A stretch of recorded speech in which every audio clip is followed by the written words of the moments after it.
Hello everyone, welcome to super coaching IAS by textbook. Friends, ये geography optional का question है जो आपको मैंने एक असाइनमेंट के तौर पे दिया था। चलिए अब इस क्वेश्चन की डिस्कशन का टाइम आ चुका है। डिस्कशन स्टार्ट करते हैं। Discuss about air mass and how climate of each group is associated with air mass of a region. मतलब आपका क्वेश्चन दो पार्ट में है। पहला पार्ट आपसे पूछा गया है डिस्कस अबाउट एयर मास। आपको एयर मास के बारे में डिस्कस करना है यहां पे। तो डेफिनेटली आपको एयर मास के बारे में डेफिनेशन, बेसिक कैसे बनता है और आपका टाइप्स को डिस्कस करना पड़ेगा। दूसरा क्वेश्चन जो पूछा गया, how climate of each group is associated with the air मास, की क्लाइमेट कैसे एसोसिएट करता है। अब देखिए, इस क्वेश्चन की एक टाइप डिफरेंट है। क्यों है, इसको समझना पड़ेगा आपको। Why this is a different type of question. Different इसलिए है ये टाइप क्योंकि यहां पे सबसे इंपॉर्टेंट पार्ट जो हो जाता है वो ये है कि जनरली हम एक पार्ट ए होता है क्वेश्चन का और एक पार्ट होता है बी, और इस तरीके से हम पार्ट ए को एड्रेस करते हैं और फिर हम पार्ट बी को भी एड्रेस कर लेते हैं। ठीक है। अब यहां पे क्या सवाल आता है, यहां सवाल ये आता है कि पार्ट ए और पार्ट बी इज फाइन, लेकिन हमें इसको अलग अलग से एड्रेस नहीं करना है। This is the different type which is present right here. अब सवाल होगा सर कि हमें कैसे पता लगेगा कि एक क्वेश्चन को ए और बी पार्ट अलग अलग में लिखना है या फिर ए और बी पार्ट दोनों को मिक्स करके लिखना है। देखिए, इसका एसेंस मैं समझाता हूं आपको। आप थोड़ा क्वेश्चन को थोड़ा डिटेल में पढ़ो, फिर आपको पता लगेगा। डिस्कस अबाउट एयर मास और उसके बाद में आपका how climate of each group is associated with the air mass of a region. ठीक है। डिस्कस अबाउट एयर मास, आप एयर मास को डिस्कस करोगे और उसके अंदर आपको types of air mass discuss करने पड़ेंगे। और अब क्या बोला है कि आपका एयर मास के साथ में कैसे क्लाइमेट एसोसिएटेड है ग्रुप का, वो भी बताना है आपको। होगा क्या, अगर आपने एक बार एयर मास और उसके टाइप को डिस्कस किया और दोबारा आपने उस रीजन के क्लाइमेट को डिस्कस किया, तो फिर आपको एयर मास वाला पार्ट वापस से रिपीट करना पड़ेगा। और जब भी क्वेश्चन के अंदर रिपीटेशन अगर आ गया है तो मतलब आपका question is going in the wrong direction, आपका क्वेश्चन गलत डायरेक्शन में जा रहा है। तो बेटर होगा कि आप क्या करो, जब आप एयर मास को डिस्कस कर रहे हो उसी में हर एक पॉइंट को एड ऑन करके आप क्लाइमेट को भी डिस्कस करो। अब इंपॉर्टेंट ये है, यहां पे आपको नंबर ऑफ पॉइंट ज्यादा बनाने पड़ेंगे। ऐसा नहीं चलेगा कि आपको 7 पॉइंट यहां लिखे हैं और 7 वहां, क्योंकि 7 दूसरी जगह लिखने के लिए पॉइंट्स ही नहीं है हमारे पास। हमारे पास दो पार्ट को एक सिंगल गो में ही एड्रेस करना है। इंपॉर्टेंट इसलिए आपका नंबर ऑफ पॉइंट्स हो जाते हैं कि आपके पॉइंट्स जो हैं वो ज्यादा से ज्यादा लिखे हुए होने चाहिए। तो राइट एट दिस प्लेस, ये आपका एयर मास का एक डायग्राम है। वर्ल्ड मैप बनाओ और अलग अलग टाइप की एयर मास को इस तरीके से रिप्रेजेंट करते हुए दिखा दोगे आप। ठीक है, फाइन। जब आपने अलग अलग टाइप की एयर मास यहां रिप्रेजेंट कर दिए हैं, उससे पहले क्या करना है, आपको डेफिनेशन लिखना बहुत जरूरी है। क्या लिखोगे, an air mass is a large volume of air in the atmosphere that is mostly uniform in temperature and moisture. क्योंकि एयर मास क्या है, एयर मास इज नथिंग, एक होमोजीनियस जो क्लाइमेटिक कंडीशंस होती हैं वही आपका एयर मास कहलाता है। और होमोजीनियस क्लाइमेटिक कंडीशन में हम टेम्परेचर को और प्रेसिपिटेशन को मेजर करते हैं। टेम्परेचर को और ह्यूमिडिटी को हम होमोजीनियस कंडीशन के लिए मेजर करते हैं। तो air mass is nothing but it is just a homogeneous condition of the climate. Climate की होमोजीनियस कंडीशन से ही एयर मास कहलाती है। अब आप लिखोगे कि त्रिवार्था के अकॉर्डिंग एयर मास को हम क्या करते हैं, दो पार्ट में क्लासिफाई करते हैं। ठीक है, त्रिवार्था के अकॉर्डिंग हम दो पार्ट में एयर मास को क्लासिफाई करते हैं। लेकिन उससे पहले आप थोड़ा सा क्लाइमेट का जिक्र कर दोगे। कैसे,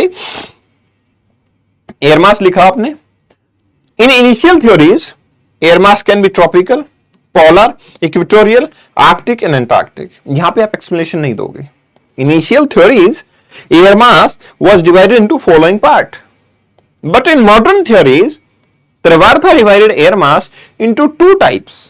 ठीक है, त्रिवार्था ने क्या किया था, एयर मास को 2 टाइप से डिवाइड किया था। आप लिखोगे यहां पे त्रिवार्था क्लासिफिकेशन, और ये लिखने से पहले लिखोगे Trewartha divided air mass into 2 types.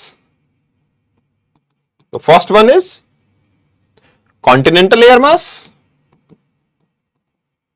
The second one is polar air mass. ठीक है, पहला आपका आ रहा है जो वो कॉन्टिनेंटल एयर मास है, और सेकंड जो एयर मास आ रहा है आपका वो पोलर एयर मास है। फिर आप लिखोगे further depending upon continent and water body, continent and water body, the air mass can be classified as continental polar air mass, ठीक है, continental polar air mass, maritime polar air mass, continental tropical air mass, maritime tropical air mass, and this is the time जब आप ये diagram बनाओगे ताकि दिखाओगे maritime tropical, maritime polar, continental polar and so on, right. ये diagram बनाने के बाद और ये लिखने के बाद में अब आपको क्या करना है, आपको पता है कि जो एयर मास होते हैं इनके तो सब टाइप्स भी हैं, और उन सब टाइप्स के अंदर अलग अलग टाइप के क्लाइमेट देखने को मिलते हैं। सो आप यहां लिखोगे further moving head as per the availability of the features of climate we can classify the air mass into further different 16 types, and those are continental polar air mass, और फिर आप लिखना स्टार्ट करोगे continental polar cold stable air mass, और फिर आप यहां लिखोगे इसके फीचर किसके, क्लाइमेट के। कैसे लिखोगे, देखो यहां लिखा है कोल्ड एंड स्टेबल, तो यहां डायरेक्टली लिखोगे कि इस केस में आपका जो क्लाइमेट होता है वो ड्राई होता है। आप किस टाइप का, जैसे टुंड्रा टाइप का क्लाइमेट हो गया, आप ये दोगे एग्जांपल, और क्योंकि एयर मास आपका कोल्ड और स्टेबल है इसलिए यहां पे ड्राइनेस सबसे ज्यादा है। फिर सेकंड फीचर में आप पाओगे continental polar cold unstable air mass, और आप यहां लिखोगे अनस्टेबिलिटी है बट वो जो प्रेसिपिटेशन होगा that will be completely in snowfall categories, unstable air mass. फिर आप लिखोगे continental polar warm stable air मास, continental polar warm stable air मास, क्योंकि कॉन्टिनेंटल एरिया है और जैसे ही थोड़ा सा टेम्परेचर मैरीटाइम बॉडी पे बढ़ जाता है तो मॉइस्चर होल्डिंग कैपेसिटी बढ़ जाती है, दैट्स व्हाई आपका जो वार्म एयर मास में हल्का मॉइस्चर तो होता है लेकिन इसमें स्टेबिलिटी होती है। And polar warm unstable air mass जैसे कि मेडिटेरेनियन रीजन के अंदर होता है, पोलर है वार्म है इस टाइप का दिखाओगे। फिर आप आओगे मैरीटाइम पोलर एयर मास, ठीक है, कॉन्टिनेंटल पोलर हुआ, फिर मैरीटाइम पोलर हुआ, तो मैरीटाइम पोलर में cold stable, cold unstable, warm stable, warm unstable. Same scenario आप यहां पे एक्सप्लेन करोगे। इस तरीके से आप करोगे तो आपके 16 पॉइंट बनेंगे। Next continental tropical air mass, अब कॉन्टिनेंट का ट्रॉपिकल है तो ट्रॉपिकल कोल्ड स्टेबल हो सकता है, ट्रॉपिकल कोल्ड अनस्टेबल होगा, ट्रॉपिकल कोल्ड कोल्ड नहीं warm stable, tropical warm stable, tropical warm unstable, ठीक है, ये एयर मास होंगे। अब इसके बाद में आपको क्या होगा, मैरीटाइम की कंडीशन आएंगी, वही cold stable, cold unstable, warm stable, warm unstable, बस बात खत्म हो जाएगी। इन सब के अंदर अलग अलग टाइप के प्रेसिपिटेशन होंगे, and you know very well कि जब ट्रॉपिकल एरियाज हैं तो फिर वाटर बॉडी के ऊपर मैक्सिमम आपका क्या होता है, इवेपोरेशन, मॉइस्चर एंड रेनफॉल। अब कुछ यहां पे मैरीटाइम में जो वार्म एयर मास है और जो अनस्टेबल भी है, यू डोंट थिंक सो कि ये परफेक्ट कंडीशन होगी साइक्लोन के फॉर्मेशन के लिए, and you don't think so कि इससे क्लाइमेट इन्फ्लुएंस हो रहा है, and also the vegetation.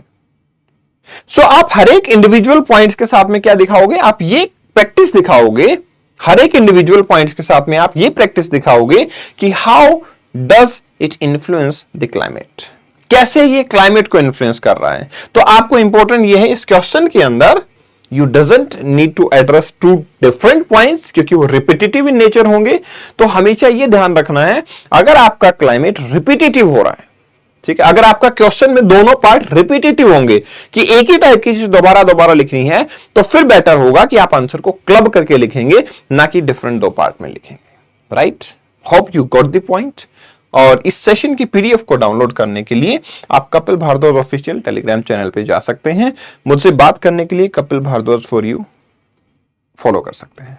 Important चीज ये है कि कितने लोगों ने ये महसूस किया और अलग अलग एड्रेस किए पॉइंट और ये महसूस किया कि ये वाला पार्ट जो है मेरा वो रिपीटेटिव हो रहा है और क्वेश्चन थोड़ा सा गलत वे में जा रहा है। देखिए अब सॉल्यूशन मिल गया होगा आपको। ऑल द बेस्ट, मिलते हैं नेक्स्ट क्वेश्चन डिस्कशन में। Thanks a lot.